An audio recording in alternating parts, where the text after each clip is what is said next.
কোরআনের সংবিধান ছাড়া আর কোনো কিতাব লাগবে? জোরে বলেন লাগবে।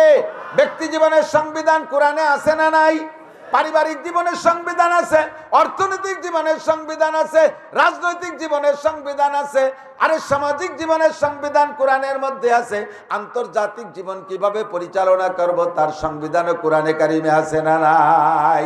যদি কোনো ব্যক্তি বলে কোরআন সুন্নাহ অনুযায়ী ব্যক্তি জীবন চালানো যায়, কোরআন সুন্নাহ আছে শুধু নামাজ কালাম হজ যাকাতের জন্য, কোরআন সুন্নাহ দিয়ে সংসার চালানো যায় না, কোরআন সুন্নাহ দিয়ে দেশ চালানো যায় না, যদি কোনো ব্যক্তি এই আকীদা রাখে, ওই লোকটা 100 বার যদি হজ করে, ওই লোকটা যদি 100টা চিল্লাও দেয়, ওই লোকটা যদি 1000 খানিক মসজিদও নিজের টাকায় দিয়ে বানায়, আল্লাহর কসম লোকটা মুসলমান না।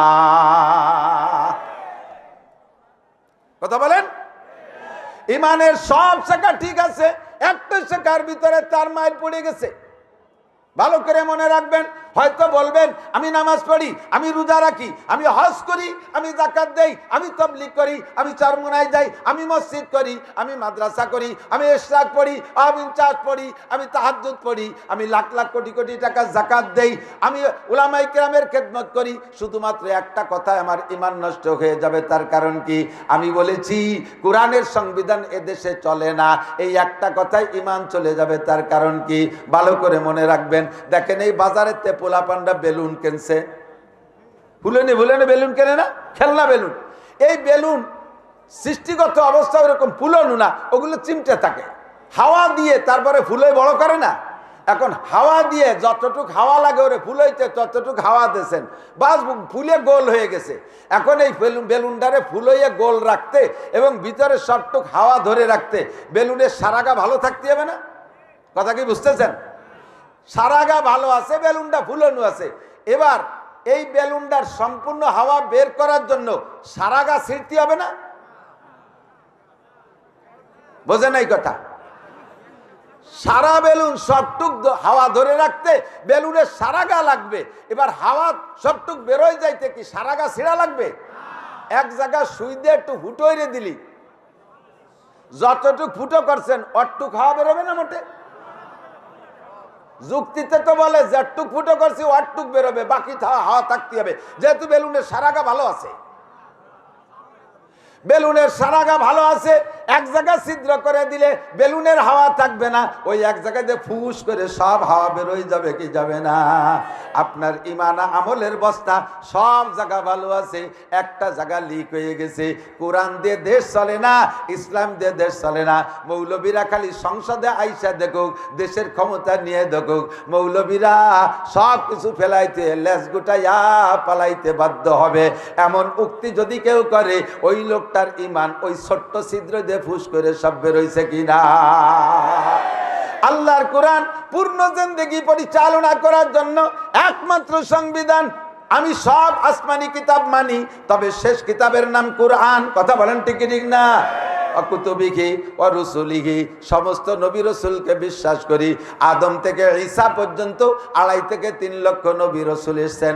সব নবী রসুল আল্লাহ প্রেরিত, সকলেই আসমানি কালাম নিয়ে আসছেন, সকলেই আল্লাহর বাণী বা মানুষের কাছে পৌঁছিয়েছেন। সব নবীকে বিশ্বাস করি, তবে প্রত্যেকের একটা মেয়াদকাল ছিল, প্রত্যেকের একটা সীমা রেখা ছিল। সব সীমা পিছনে চলে গেছে 1500 বছর আগের থেকে আজকে পর্যন্ত। এখন থেকে কিয়ামত পর্যন্ত একজনই নবী চলতে আর চলতে থাকবে, তিনি হলেন বিশ্বনবী মুহাম্মদুর রাসূলুল্লাহ। আমার সেনহাটিবাসী খুলনাবাসী সাক্ষী দেন, আমার নবীর এগেইনস্টে আর কোন নবীর দরকার আছে? যদি কেউ নবীর পরে পাশে আর কোন নবুয়তি দাবি করে, ওইটা নবী না কাফের? ওরে যারা কাফের না বলবে তারাও, যাদের হাতে কলম আছে এখন তাদেরকে কাফের ফতোয়া দিতে পারে, কাফের বলে স্বীকৃতি দিতে পারে, কাফের বলে ঘোষণা দিতে পারে। কোন ভয়ে কোন কারণে তারা এই গোষ্ঠীরে কাফের বলতেছে না আল্লাহই ভালো জানে। যাদের হাতে কলম আছে যে এই গোষ্ঠীরে কাফের বলবে, কাফের লিখে দেবে সাংবিধানিকভাবে, এরাও যদি ইতস্তত বোধ করে আমরা মাইন্ড করব, সন্দেহ করব, এদেরও ঈমানের মধ্যে সন্দেহ আছে। একটু জোরে বলেন, গোলাম আহমদ কাদিয়ানী মুসলমান না কাফের? নবী না ভণ্ড? তারে যারা নবী বলে তারাও, তারে যারা নবী বলে তারাও, তারে যারা ভণ্ড না বলে তারাও। আল্লাহ আমাদের হেফাজত করুক, বলেন আমিন। আমার প্রাণপ্রিয় বন্ধুরা, আমার জীবনকে শেষ হয়ে যাবে, আমার আব্বারে মারবে সইতে পারি, আমার মাকে মারবে সইতে পারি, আমার সন্তান মারবে সইতে পারি, আমার ইজ্জত হানি করবে সইতে পারি, তবে আমার নবীর গায়ে আঘাত দেবে, আমার নবীর এগেনস্টে কেউ নবুয়তি দাবি করবে, তার জন্য আমার জীবন দিতে প্রস্তুত আছি না নাই? যদি এখনই এই কাদিয়ানীদের বিপক্ষে জিহাদের ডাক আসে, সব মানুষ প্রস্তুত আছেন না? আল্লাহ কবুল করুক, বলেন আমিন। সমস্ত নবী রসুল মানি, তবে শেষ চলবে এক নবী মুহাম্মদুর রাসূলুল্লাহ ওয়া রাসূলিহি। 5 নম্বর ওয়াল ইয়াউমিল আখির। আজকে কি বার? বৃহস্পতিবার, শুক্রবারের রাত চলে। হঠাৎ একদিন শুক্রবার আসবে, সেই শুক্রবারে একটা ঝাঁকি দেবে, সেই শুক্রবারে একটা ঝাঁকি দেবে। ইজা জুলজিলাতিল আরদু জিলজালাহা ওয়া আখরাজাতিল আরদু আসকালাহা। ওই শুক্রবারে একটা ভূমিকম্প হবে। গত 3 শুক্রবারে একটা ভূমিকম্প হয়েছিল, খুলনা হয়েছিল নাকি? হয়েছে না? আজকে একটা হয়েছে ভূমিকম্প। খালি শুক্রবারে ভূমিকম্প আছে, ঘটনা বুঝতে পারতেছি না। আসল শুক্রবার কি চলে আসতেছে নাকি কাছাকাছি, আল্লাহই ভালো জানে। দুনিয়ার দিনের শেষ দিন শুক্রবারে একটা ঝাঁকি দেবে।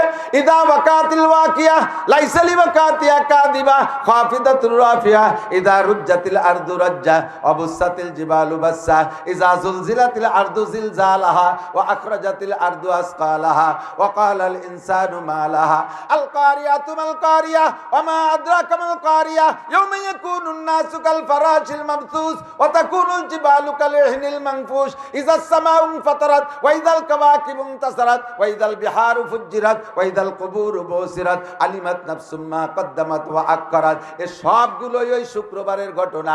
ওই শুক্রবারে এমন একটা ঝাঁকি দেবে, আসমান ভেঙে টাস্তা তছনছ হয়ে যাবে, সূর্য হারিয়ে যাবে, চন্দ্র হারিয়ে যাবে, পায়ের নিচের পাটি থাকবে না, পাহাড় পর্বত তুলার মতো উড়ে হারিয়ে যাইবে।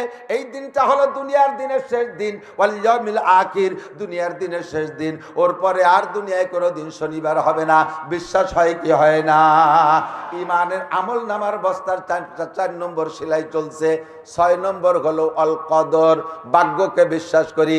ভাগ্যের মালিককে, পরিবর্তন করে কে, ভালো মন্দ কে ঘটায়, আগামী নির্বাচনে কারা সংসদে যাবে এইটা আল্লাহ কিন্তু লিখে রাখছে।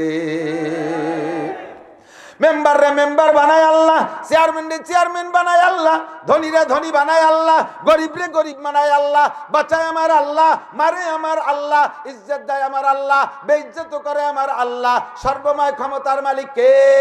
তকদির আমার আল্লাহর হাতে। একদল আবার তকদিরে জন্মের বিশ্বাস করে।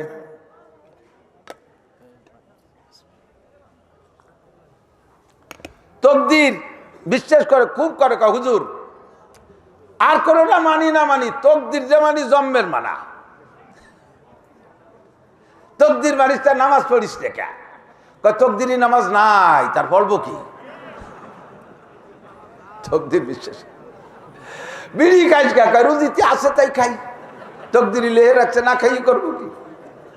এত বিশ্বাস করে তকদির। তারে যদি কয় আজ জুতো দিয়ে 2 বাড়ি খাই, তকদির বিশ্বাস করে খুশিতে চলে যায়। জুতো দিয়ে বাড়ি দেয় 2 গালে, বিশ্বাস করে যে তকদিরই লেখা ছিল, খাইয়ে চলে যা। আবার ও দুটো আমারে ফেরত দিতেছিস কে?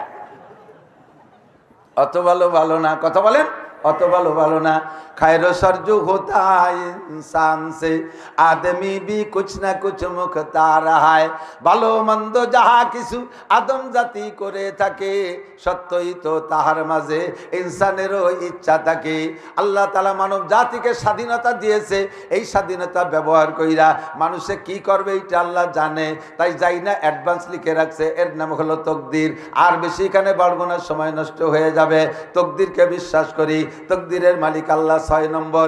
7 নম্বর ওয়াল বাসি বাদাল মাউত, মরার পরে আবার উঠতে হবে, হাসরের মাঠে উঠা লাগবে। মিনহা খলাকনাকুম ওয়া ফিহা নুঈদুকুম ওয়া মিনহা নুখরিজুকুম তারাতান উখরা। আমাকে আপনাকে বানাইছে আল্লাহ মাটি দিয়া, ওয়া ফিহা নুঈদুকুম, আল্লাহ কয় মাটির মধ্যে ফিরায় তোমাকে নেই ছাড়বো। আলা ইয়া সাকিনাল কসরিল মুআল্লা সাতুদফানু আন করিবিন ফিত তুরাবি। গর ইমারত রা বরি বার আসমা আকে বাদ জেরে জমি গর্দিন হা। ও বড় লোক, 100 তালা দালান বানায় যদি মাথার উপরে উঠে ঘুমাও, তোমাকে ও জায়গা মরতেই হবে। আর মরার পরে তোমাকে ওই 100 তালা দালানের মাথার উপরে রাখা হবে না, তোমাকে মাটির নিচে এনেই ছাড়বে। কথা বলেন ঠিক কি ঠিক না? মাটির নিচে চলে যাওয়ার পরে এবার তোমাকে মাটি পর্যন্ত শেষ না।